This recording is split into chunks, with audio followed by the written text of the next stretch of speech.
અંજારમાં ગતરોજ રામનવમીના દિવસે ભવ્ય શોભાયાત્રા યોજાઈ હતી। અંદાજિત 1 કિલોમીટર લાંબી શોભાયાત્રાના સાંજના 4 વાગ્યાથી શરૂ થઈ રાત્રિના 10 વાગ્યે સમાપ્ત થઈ હતી। આ શોભાયાત્રામાં 3 કિલોમીટરના રૂટમાં અંદાજિત 35થી વધુ સેવા કેમ્પ્સ હતા। મુખ્ય રથયાત્રામાં 26 ફ્લોટ્સ વચ્ચે હરીફાઈ યોજવામાં આવી હતી। સ્થાયી ફ્લોટ્સમાં 15 હરીફો વચ્ચે કટ્ટર હરીફાઈ યોજાઈ હતી।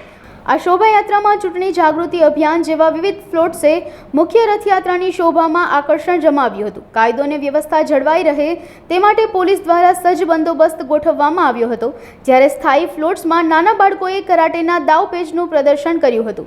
આ ઉપરાંતમાં ભારતના વિવિધ રાજ્યોના પરંપરાગત પહેરવેશમાં નાના બાળકોએ ભાગ લીધો હતો। નાના બાળકો દ્વારા पर्यावरण विषय अंगेनी जागृति समाजने आपवामां आवी। शिव पार्वतीना विवाहनी साथे गणेश कार्तिकेयनी परिक्रमाना दर्शननो लाभ सौए लीधो हतो। अंजार रंगतरंग आर्टिस्ट ग्रुप अंजार कच्छना चित्रकारो द्वारा पोतानी कलानुं प्रदर्शन करवामां आव्युं हतुं।